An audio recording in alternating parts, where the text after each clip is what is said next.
Okay, folks, I'm very pleased to welcome you to this afternoon's session.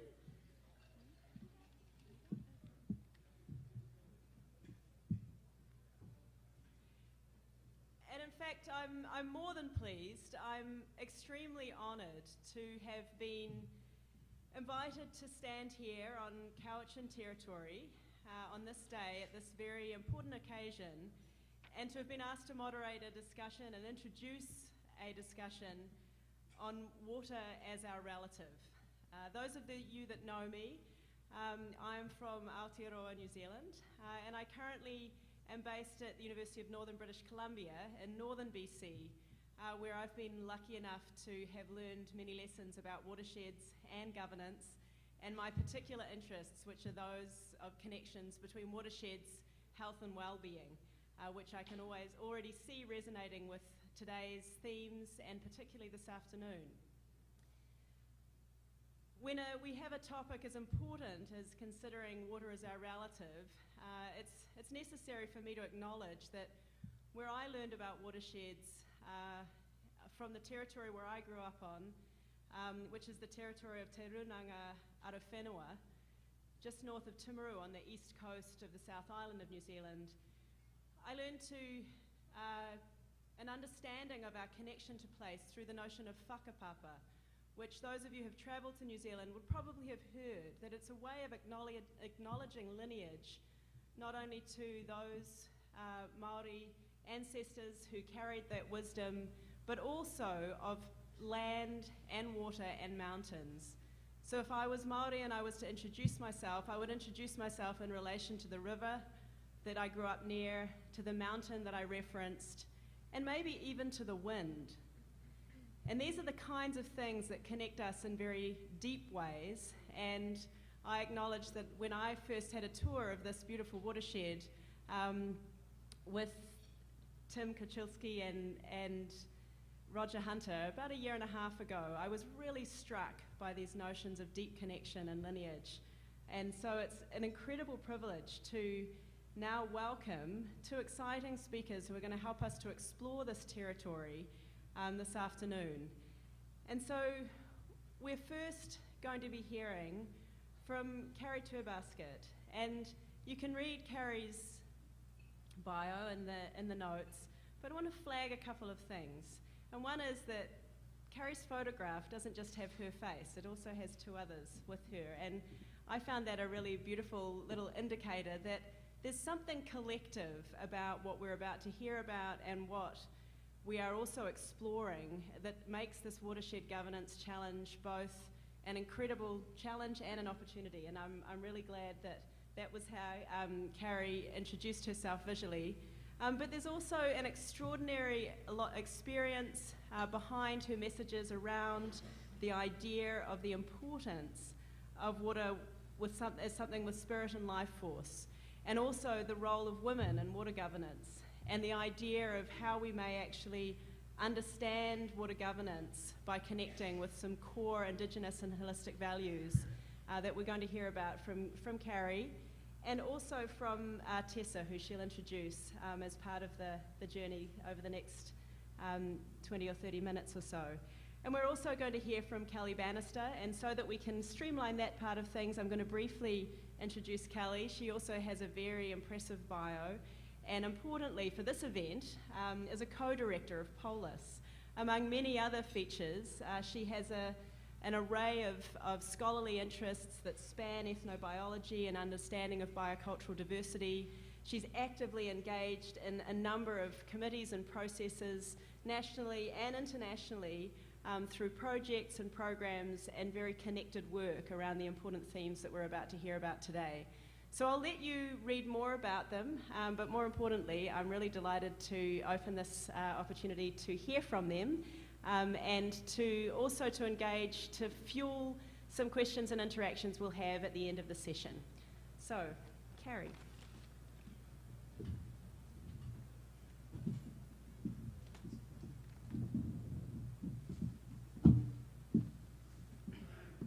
Hello, everybody.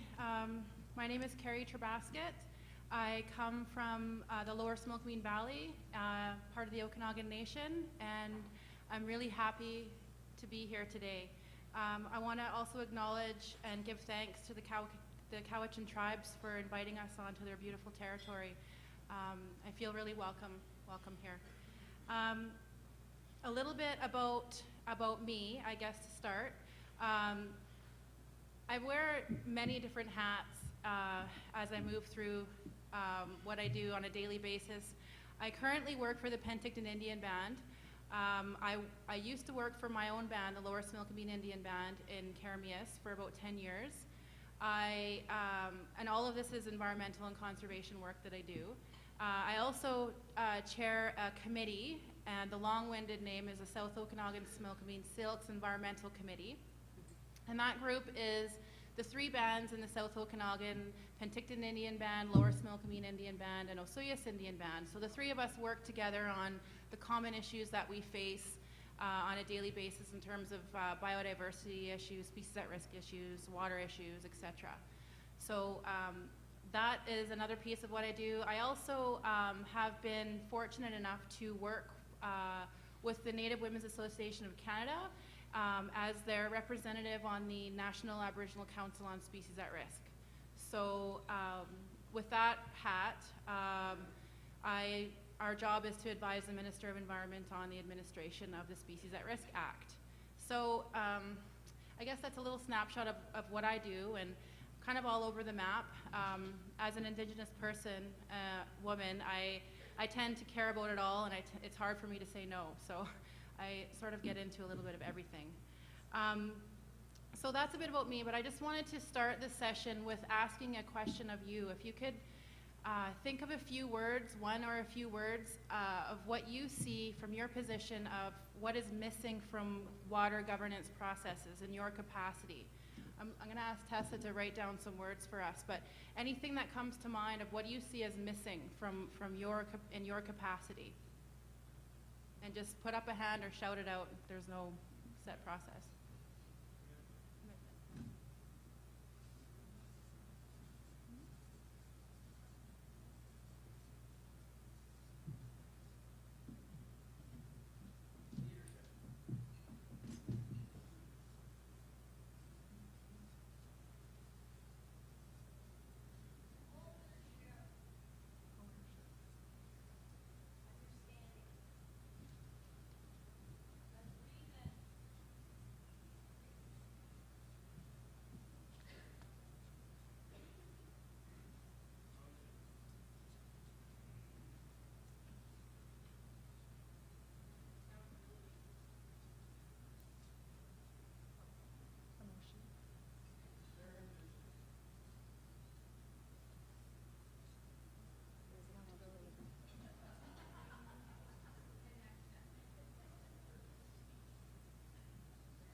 Okay, so as you can see by these words that are listed here, you can almost draw a common thread through it all, and we'll get into that later. I just wanted to get a sense of where everybody's at today.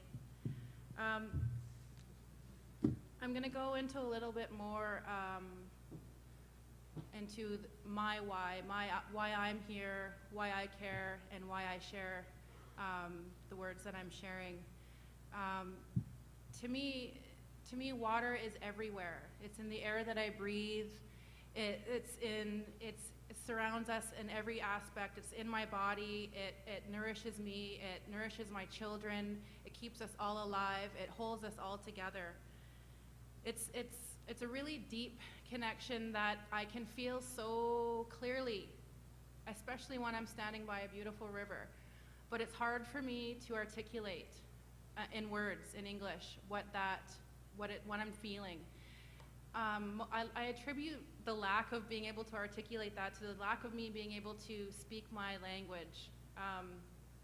A little bit of my story, my grandmother didn't, she stopped teaching her children our language in an attempt to protect them from residential schools. So I never, my dad being one of the older siblings, he never, he learned a lot just from listening to his grandparents, but he never did pass any of that on to us, his children. But there's so much as I go in through my teachings and my learning, that there's so much in the language that it's so hard to translate, that it would really, so much is lost. And there have been some amazing Indigenous scholars out there that have done some incredible work around translating stories, translating the language. And one of them is Jeanette Armstrong. Many of you may have heard about her. She's an Okanagan woman from Penticton. And she tells this story about, she calls it sharing one skin. And there's stories and there's words in our language that best describe how we all share one skin. And in a sense, and to sum it up, we're not separate from each other. We're not separate from our families. We're not separate from our communities. We're not separate from the land or the water.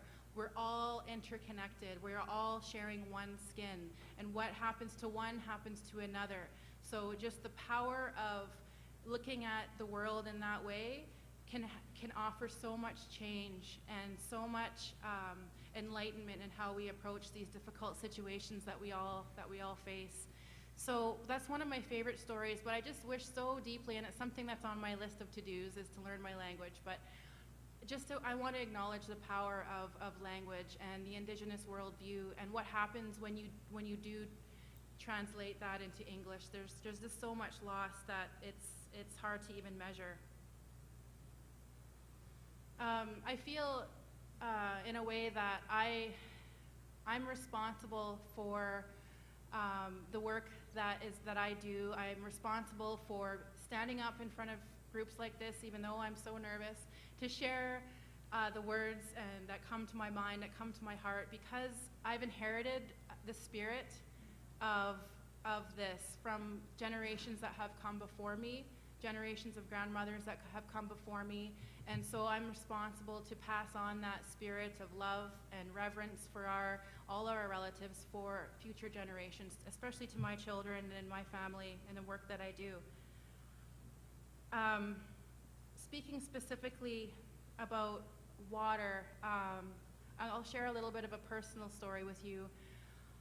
I would say about 7 or so years ago, I was having a challenging time in my life. Life had brought me to my knees, and I felt at a place where I didn't know what to do, where to turn, what to say, anything. It was just, the most challenging time I've ever had. And as I was contemplating and trying to contemplate on what to do to save myself, something inside of me woke up. Something inside of me was telling me what to do.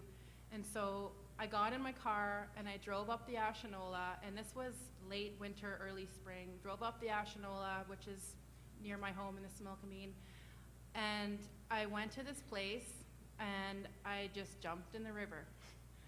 And it was so very cold, but so powerful at the same time. And I don't know what it was that brought me there, told me to do that.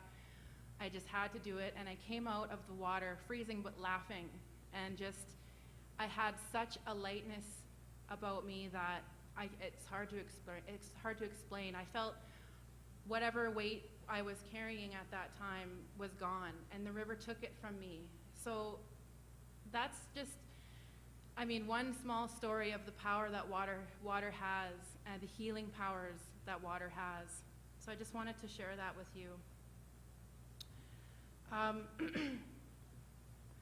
So I'm asking you today to sort of make a little bit of a shift away from our everyday linear ways of thinking, and try and move into a little bit more of a holistic, fluid, multi-dimensional sort of sense, in a way sort of like water does. we've got to do this in order for us to really value water not only as a resource or a commodity, but as something that is sacred and that is so much more than that. Water has its own way of being and operating and moving through this world. So I think to better communicate to water and with water and about water, we need to be more like water. We need to be free and fluid and ever-changing. Water has a way of always getting through or around any obstacle that it comes up against. So in that sense, that's what we need to do. We just need to embrace all of our inner water beings. We all have that within us somewhere. So regardless of where we come from, what our culture is, our ethnicity, religion, or ways of knowing, we can all agree we're all made up mostly of water. I've heard different percentages float around out there, so I'm just going to use the word mostly. We can all agree on that. So we have a deep, deep connection with water. And so we often say when we're talking about our family, our mothers, our fathers, our sisters, that we share their same blood. And so the connection that I make is that we share water. We're all made up of water. So to me, that's just an example, or that illustrates on it how water truly is our relative, and that we all have such a deep, deep connection with it. And often it's hard to articulate, like I mentioned before, but it's something that's worth exploring.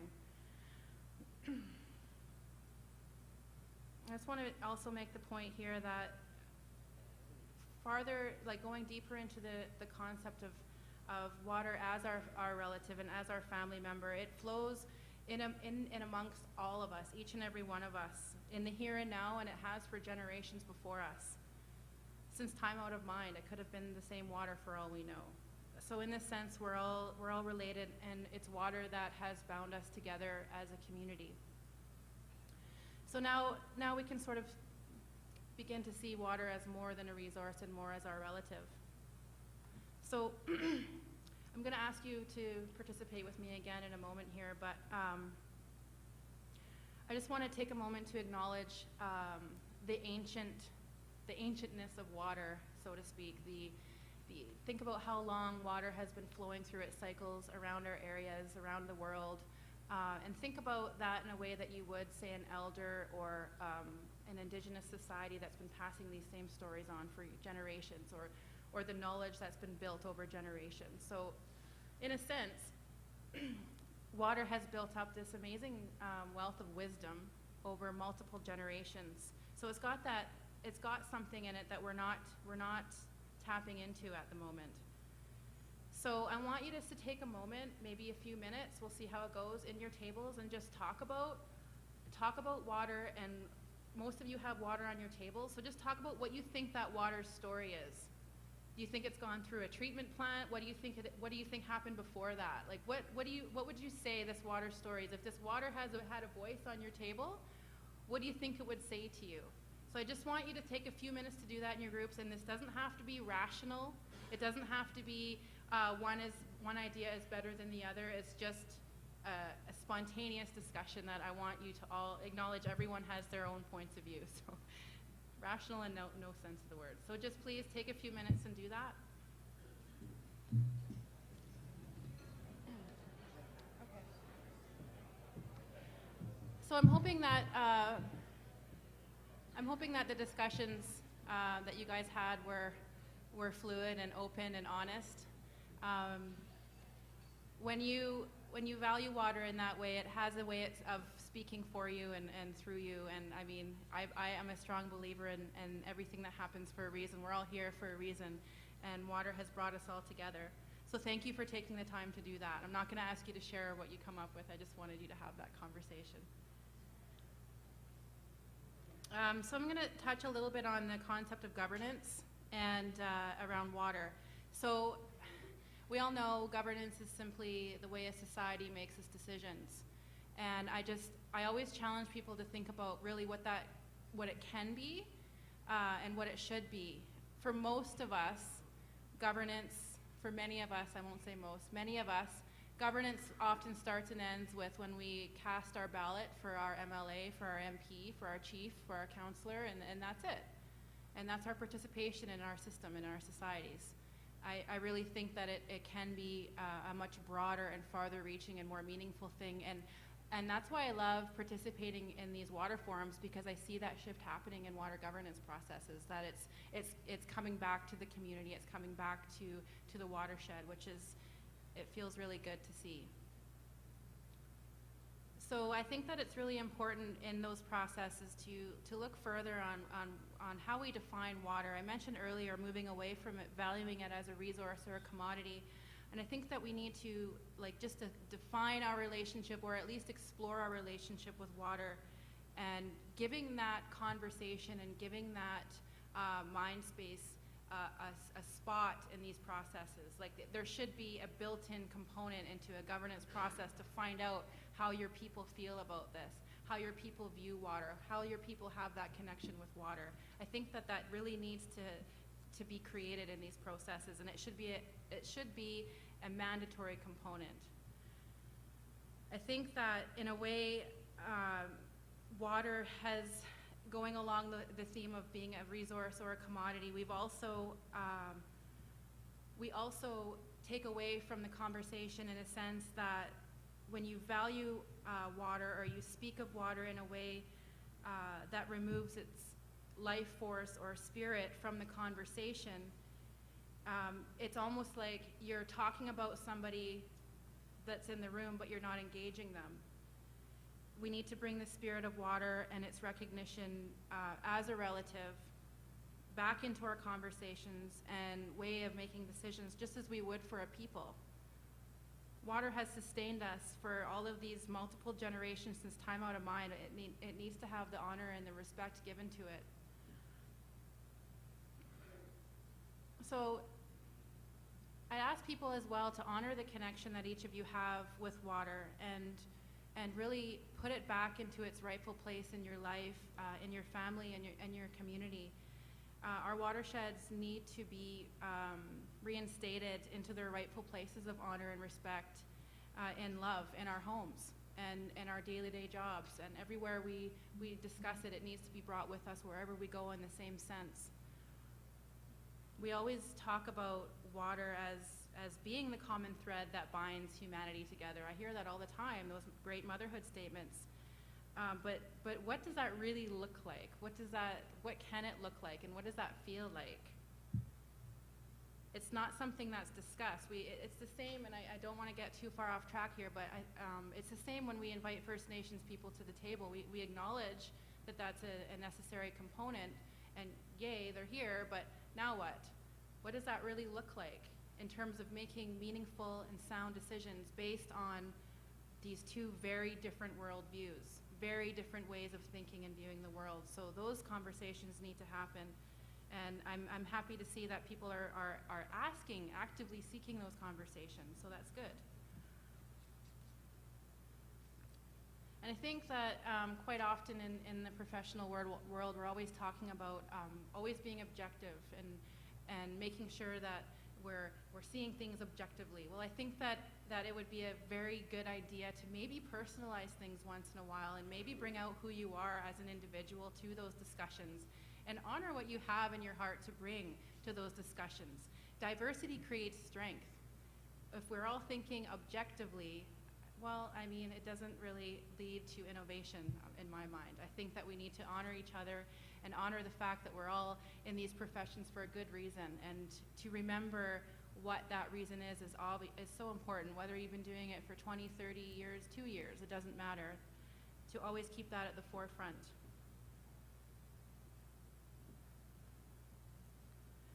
I'm going to move into a little, talk to you a little bit about the women's role in water governance. It's something it's always a challenge for me to talk about or address, because it's quite often not seen as a serious issue, but it is. Like I mentioned earlier, I represent the Native Women's Association of Canada on their various different environmental initiatives.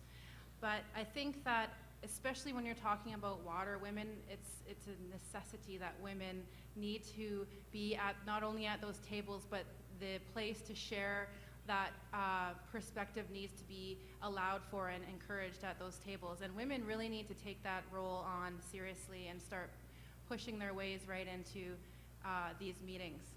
I'll tell you a story from my personal experience when I first started talking about this stuff. I was at a Chiefs meeting at home, the Okanagan Nation Chiefs Executive Council meeting. So made up of 7 chiefs from the Okanagan Nation. Every one of them was a man. And we were talking about this little bird that's extremely endangered where I come from in the Similkameen. And we have a lot of issues around species at risk, multiple layers of political. I won't even get into that. But we're speaking specifically about this bird. And it became a joke that they were going to roast this bird and have it for dinner. And they were going to, they were making all sorts of jokes along these lines. And here I am trying to speak on behalf and to speak to the importance of the loss of habitat, et cetera, that's going on in the Okanagan Valley. And so it really upset me. And so I really started to get a little bit emotional there. And our Grand Chief, thankfully, was able to quiet down the rest of them and let me talk. And so when I was able to find my words and share with them, well, this bird is what brought us our winter dance songs in the beginning of time. This bird has brought us so many blessings that you clearly are forgetting about here. And so it was something, and then that silence. Then they listened to me after that. So it's that balance, and it's that ensuring that we have multiple ways of seeing the world at this table, and especially the female voice. And so I always think about, instead of asking someone what you think about something, instead of asking your colleague or your boss or whomever, what do you think about this? Imagine what kind of answer you'd get back if you asked them, what is your heart on this matter? What do you feel about this? And the differences in answers that you might get, and the differences of how these processes and discussions might turn out. I don't know, it could be different. The other piece I wanted to mention is that when we observe water in its many forms, it has a way of being soft and beautiful and flowing and nurturing and caring and all these words, but it also can be quite the force to be reckoned with. We all know that. It's one of the strongest elements. And I hope you read one of the quotes that came up here, that somebody articulated that so beautifully, and how humble water is. And how, and in my view, women are a lot like water. You know, we can be beautiful and loving and kind, but we can also be a force to be reckoned with. So I really think that women need to take their place in those discussions. So I'm gonna stop just for a few minutes, because I have my niece here with me. Her name is Tessa Terbasket, and she's done some amazing work for being 22 years old. She's got such a wealth of knowledge, and her perspective is very valuable. So I just wanted to make sure I gave her a few minutes to share that with you.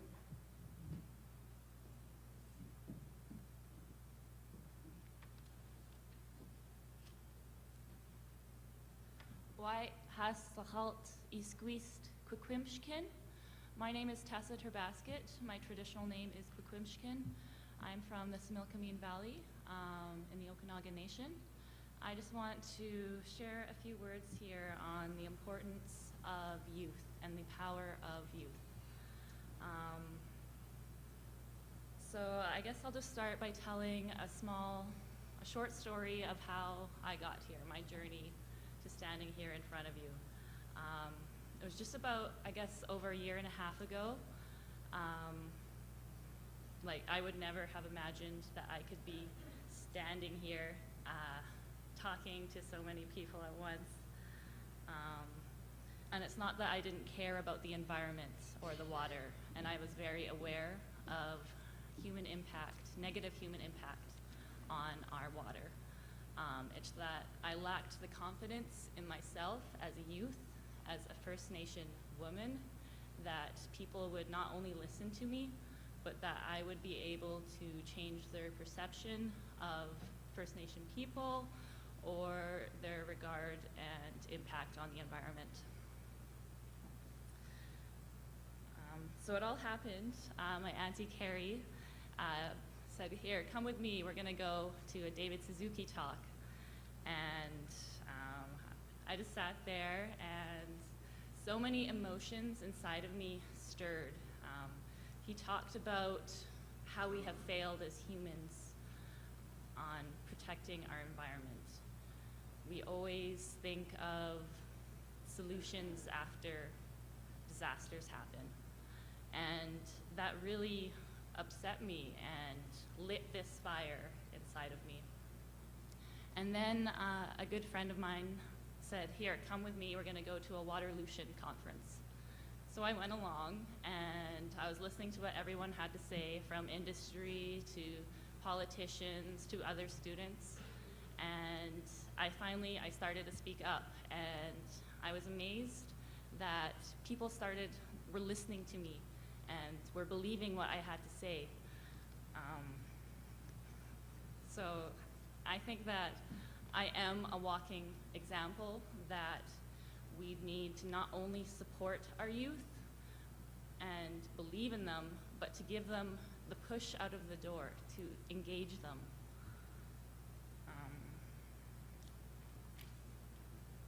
And I'm so grateful for my mentors and my friends. I would not be here today without them, and if you're able to take a youth under your wing or provide support in any way, please do. And that also goes for our own leadership. I think I would like to see one youth with every leader that comes here, just supporting them and getting them just to spark that inspiration that happened to me. And I'd also like to try a little just activity here. I'd like everyone to raise their hand that is under 30. Woohoo. So there's a few here. I think that there could be a lot more. I'm really tired of hearing that youth are the leaders of tomorrow, because I think we are the leaders of today. And I think that's something that we should all walk away from here thinking about. And that's all I have to say. Lim Limt.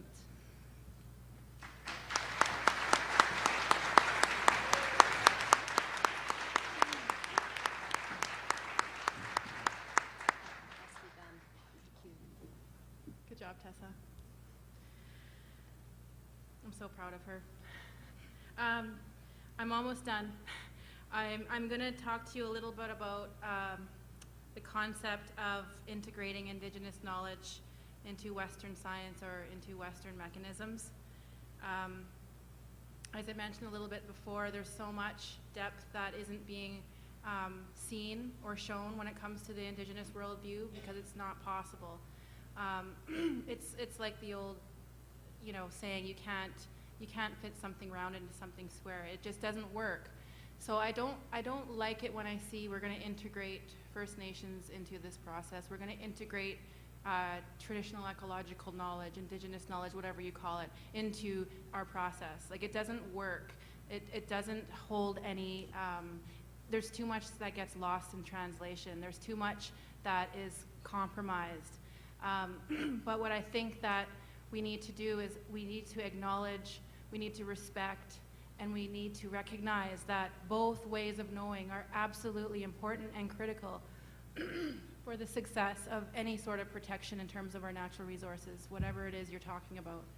So I think that those conversations, you just need to push up your sleeves and get to the hard work. And what that looks like is creating almost parallel processes, a parallel path that each of you can walk down, and make sure that you're communicating at certain points along the way. But each one is given the space and is empowered to come up with its own conclusions and its own processes. We have, as an Okanagan person, we have our own systems of making decisions there that might not work for somebody that works in the Western science world, and vice versa. So just acknowledging that and moving forward in the spirit of collaboration is something that we need to really talk about. I have this friend who's who's a professor at the University of British Columbia, Okanagan. He's an indigenous man from Peru. And he always, when he gives his talks, he always says, we're out of our indigenous minds. And you know, people are like, what? Like, what? And then he goes on to say that we are all indigenous at some point in our lineage. At some point in time, we have indigenous roots. Some just have to go farther back on the tree than others. And we've been dismembered, and it's time to remember. And I love that. I love hearing him say that, and I love that he brings it out consistently in his talks, because it's a concept that we need to look more closely at. Because clearly what we've been doing isn't working very well. So thinking outside the box and thinking in new ways and having, like I said before, the courage to do so is critical to achieving success. The other strong, I guess, difference between Western science and indigenous knowledge is when you're a scientist, in order to believe something, you have to see it. And from an indigenous person, you just have to believe in something and you see it. So it's just very different. I wanted to make the point on how very different they are. And I don't want to say one is better than the other. I'm not into that. But I just think that there's so many diverse ways of knowing that when we acknowledge and bring out all of it, how much stronger we could be. And I mean, going back to what I opened with around Jeanette's story around sharing one's skin, is that we're all here, and we all have to acknowledge that, and we all have a role to play, and we are all connected whether we like it or not. And so it's just a way of moving ahead and just pressing the reset button, so to speak. And that's what I believe we need to do. That's it for me. I just wanted to share with you a quote from my 15-year-old daughter, Madison. She had the amazing opportunity to participate with the Center for Indigenous Environmental Resources on a water project they've been doing, and it's basically creating tomorrow's water leaders. So she gets to travel around to the 4 different major watersheds of Canada and learn about these issues. It's quite an amazing project. But I asked her for her thoughts on this, and I wanted her to give me something to share with you today. So what she said is, the simple fact is, we are all connected. We all share the same mother. Whether you like it or not, she is a strong woman. So when you destroy one of her gifts, she might not replace it. So with that, thank you.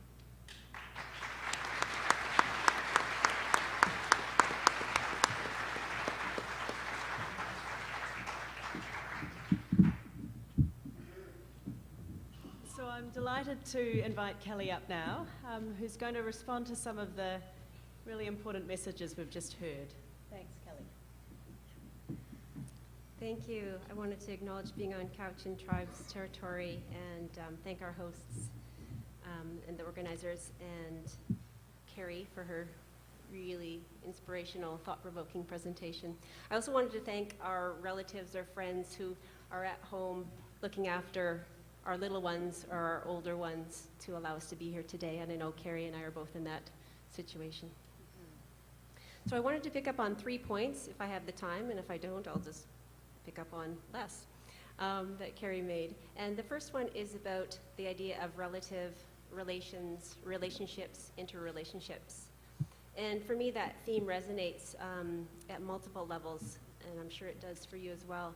For me, I think about my professional or my academic background, which transverses the natural sciences, the social sciences, and the humanities. And I think about relationships at the chemical level. I started out in the laboratory and working in biochemistry, and then plant chemistry, and then chemical ecology, which is about the naturally produced chemicals involved in mediating the interactions of living organisms, largely through smell or taste or color. For example, plants or animals that use chemical signals to deter their predators or attract pollinators or mates or warn us of toxicity. I moved over to the area of ethnobiology, ethnobotany, ethnoecology, and I think about that level, the social and ecological level of interrelationships between humans and the natural world, the cultural meanings for humans of plants, of animals, of ecological systems, these interrelationships that might be with the living world, the biological world, or with what we think of as the non-living or innate world, which is part of our natural world. But as Carrie said, those aren't necessarily non-living from other worldviews, the rocks. And also the idea that these interrelationships may transcend time and space continuum. So they may be interrelationships with people in the present, or the environment in the present, or it may be with ancestors of the past or the future generations. The third level I think about is philosophical. An area of research that I'm involved in right now is ethics. And ethics to me is ultimately how we treat one another, how we relate to one another, and to the natural world. And so thinking about relationships along those three different threads from my past, I started to think about the role of water as a mediator of interrelationships in a different way than I had before I met and had the opportunity to speak with Carrie, and I thank her for that, for stimulating those thoughts. And so when I think about water as a mediator, whether within our bodies, between us and the natural world, and between our past, present, and future, think about Carrie's concept of the ancientness of water. The water's been here and holds wisdom for a long time. I think about that applied to the concept of ecological governance of water. And to me, it brings something new. For me, it brings a sense of reciprocity. The idea that embedding the ecological thinking at all levels of decision-making and action is all the more meaningful because now I feel connected through water, personally. The second point I want to make is the idea of, pick up on, is the idea of moving from thinking to feeling.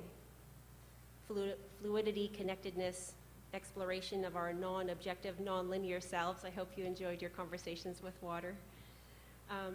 And to be so bold as to say that there's a place in a room like this in Western science for the L word, and that is love. That's kind of a scary thought to us laboratory scientists. But can we find something within our own lives that we are passionate about that helps us really get this concept of moving from thinking to feeling? And for me, immediately, and those who know me have to forgive me, because I'm one of those novices that have taken up something new and I just can't get enough of it. And for me, it relates to a martial art that I've taken up called Aikido. And it's largely thought of as a self-defense type of martial art that rather than meet an attack head on, your role is to blend with the motion of the attacker and redirect the force of the attack to a safe place for both of you. And to do such a thing requires not just a connectedness from within yourself, of your mind and your body, but also requires you to connect with and merge with another person, right at the point where you might want to fight or flee. And that is an endeavor that it fascinates me. It asks us, as Carrie said, to be more like water, to flow, to move and flow like water. And it requires the L word. It actually requires a beneficent intention. It requires for us to physically move our bodies in a way like that, requires us to have a pure heart. And those are the kinds of things in martial arts that I'm learning to cultivate. And it's really hard and it's really scary. And it's, as I said, almost the opposite of what society has led me to believe I ought to be doing in the source of conflict. So ultimately moving away from thinking, our linear left brain, control of our rational self towards feeling, that integrated circular whole interconnectedness with another, the idea of moving from dismembered to remembered. And the last point I want to make is about space, that space to honor our connectedness for the internal work as well as to connecting to others. The space that Carrie talks about that's needed, and indeed she asked for it to be required, for those relationships to exist. A space that's not about integration, but I think about intersection and ultimately for collaboration. It needs to, a space that needs to respect the autonomy of the other, respects our differences. We don't need or want to be the same. We actually want to stay different because that increases our diversity and our strengths. And this, just to end, brings up for me a concept called ethical space that's originally was talked about by Roger Poole as an abstract space that frames an area of encounter and interaction of two entities with different intentions. And then around 2000, a Cree scholar, Dr. Willie Ermine, who is a philosopher, picked up and borrowed that term and used it in the realm of research ethics, and really changed our way of thinking about research ethics involving Aboriginal communities and Aboriginal peoples. So we extended the analogy of this space between two entities as a space between the Indigenous and Western spheres of culture and knowledge. And he says a couple of things that I think are quite profound. The idea of two spheres of knowledge, two cultures, each autonomous, distinct from one another, needs to be envisioned, since the distance also inspires an abstract, nebulous space of possibility. An abstract, nebulous space of possibility, that in-between space, distinct, relative to cultures, is created by the recognition of the separate realities of histories, knowledge, traditions, values, interests, and social, economic, and political imperatives. And the positioning of those two entities creates the urgent necessity for a neutral zone of dialogue. This neutral zone is the ethical space, where a precarious and fragile window of opportunity exists for critical conversations about democracy, race, gender, class, nation, freedom, and community. And I recall Oliver Brandes in his opening talk about the need for change in the next 10 years is greater than that in the last 100 in watershed governance. Willie Ermine calls on us to seize the moment of possibility to create substantial, sustained, and ethical, moral understanding between cultures. And so what I suggest is like Willie Ermine, what Carrie's presentation essentially has done is invited us to affirm this ethical space and to seize this similar moment of possibility within this Watershed Governance Forum and beyond when we go home in understanding water as a relative in collaborative watershed governance processes. Thanks.